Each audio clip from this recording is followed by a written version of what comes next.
Assalamualaikum warahmatullahi wabarakatuh. Perkenalkan, nama saya Rina Ranasari, pengajar akuntansi lembaga instansi pemerintah kelas 11. Sebelum saya lanjutkan, saya akan jelaskan visi SMK Mahid Hasyim Surabaya. Unggul, cerdas, mandiri, berhaluan, ahli sunnah wal jamaah. Sebelum saya lanjutkan ke akuntansi lembaga instansi pemerintah, di sini ada beberapa kesalahan KD atau kerancuan KD yang terdapat di Pratikum Akuntansi Lembaga. Sebelumnya, saya harus membedakan dulu antara pemerintah daerah, akuntansi saker, dengan akuntansi kelurahan dan akuntansi desa. Oke, standar akuntansi pemerintah atau SAP yang termuat pada PP nomor 71 garis miring 2010 PMK nomor 238 garis miring 2011 dan Pemendagri nomor 64 garis miring 2013. Ini membahas tentang pemerintah daerah, provinsi, kabupaten atau kota yang termuat pada Undang-Undang nomor 32 garis miring 2004 tentang pemerintah daerah. Yang di sini termuat dalam dinas atau satker atau satuan kerja perangkat daerah. Nah, instansinya yaitu unit pelaksana teknis atau UPTD. Sedangkan kecamatan ini akuntansi instansi yang menjalankan adalah kelurahan. Nah, berbeda sekali dengan standar pelaporan keuangan pemerintah desa atau SKKPD. Nah, di sini akuntansi yang dibahas adalah akuntansi desa yang termuat pada Undang-Undang nomor 6 garis miring 2014 tentang desa. Nah, perbedaan desa dengan kelurahan. Yang pertama, pimpinan. Pimpinannya desa adalah kepala desa, sedangkan kelurahan adalah lurah. Satuan pimpinannya yaitu desa bukan PNS, sedangkan kelurahan adalah PNS. Pengangkatan pemimpinnya yaitu melalui pilkades untuk desa, sedangkan kelurahan yaitu ditunjuk oleh bupati atau wali kota. Sedangkan masa jabatan yaitu maksimal 2 periode atau 5 tahun. Sedangkan kelurahannya tidak terbatas hingga pensiun. Sedangkan sumber dananya adalah APBN atau APBD. Badan perwakilannya adalah BPD. Kelurahannya adalah DK. Sosiologinya adalah kebersamaan. Sedangkan kelurahan adalah individualis. Mata pencarian yaitu untuk desa adalah agraris, sedangkan kelurahan adalah non-agraris. Nah, kerancuan yang terdapat di KD 3.1, 3.2, dan 3.3 ini nanti yang kita bahas adalah berkaitan dengan Pemda atau satker atau kota. Sedangkan untuk KD 3.4 yang kita bahas nanti adalah desa atau kelurahan. Sedangkan KD 3.5 dan KD 3.5 adalah yang kita bahas adalah satker atau Pemda. KD 3.6 sampai dengan 3.8 yang dibahas adalah campuran yaitu satuan kerja dan desa.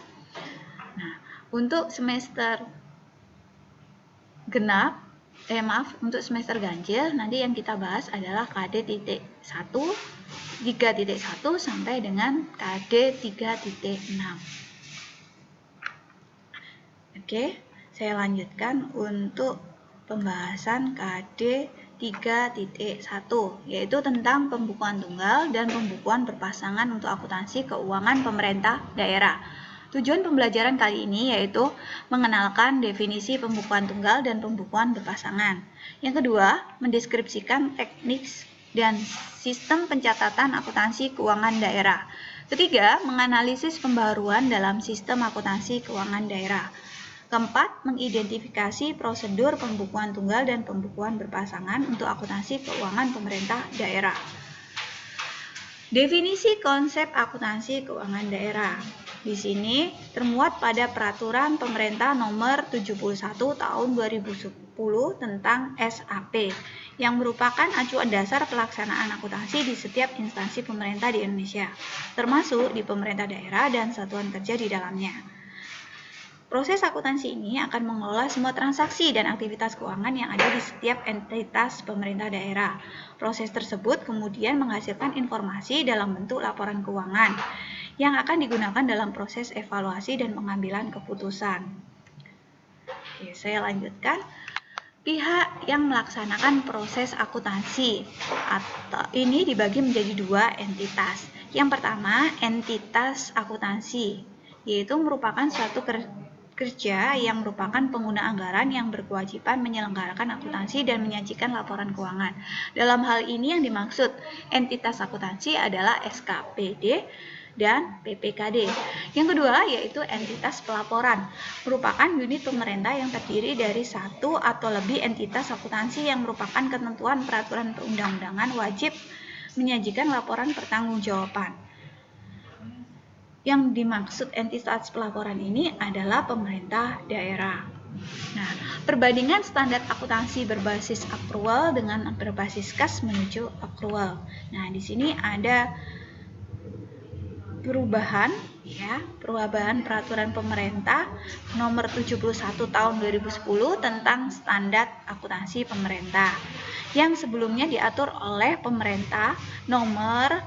peraturan pemerintah nomor 24 tahun 2005. Nah, di sini diwajibkan pengguna akuntansi berbasis accrual oleh pemerintah termasuk pemerintah daerah yang sebelumnya menggunakan berbasis kas harus menuju accrual.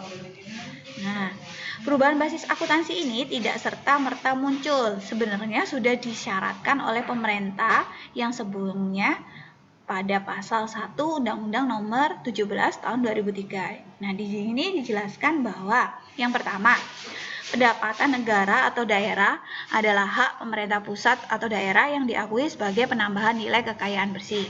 Yang kedua, belanja negara atau daerah adalah kewajiban pemerintah pusat atau daerah yang diakui sebagai pengurangan nilai kekayaan bersih. Nah, namun pada masa transisi untuk menuju accrual penuh itu dijelaskan pada pasal 36 ayat 1 di undang-undang yang sama bahwa selambat-lambatnya pelaksanaan perubahan yaitu selambat-lambatnya 5 tahun. Sedangkan pada pasal 70 ayat 2 Undang-Undang Nomor 1 Tahun 2004 itu ditegaskan mulai kapan pelaksanaan accrual itu selambat-lambatnya tahun 2008. Tahap penyusunan SAPD atau Sistem Akuntansi Pemerintah Daerah. Yang pertama yaitu identifikasi prosedur. Yang kedua menentukan pihak-pihak terkait. Ketiga menentukan dokumen terkait. Yang keempat, menentukan jurnal standar. Dan yang kelima, mengungkapkannya dalam langkah teknis. Nah, di sini kita harus bahas tentang pembukuan tunggal dan pembukuan berpasangan. Harus kalian tahu pembukuan tunggal itu diistilahkan dengan single entry, yaitu pencatatan transaksi yang berakibat bertambahnya kas akan dicatat pada sisi penerimaan dan transaksi yang berakibat berkurangnya kas akan dicatat pada sisi pengeluaran. Nah, contoh dalam hal ini adalah buku kas umum atau BKU. Nah, di sini ada beberapa kelebihan dari sistem pencatatan tunggal, yaitu lebih sederhana dan mudah dipahami.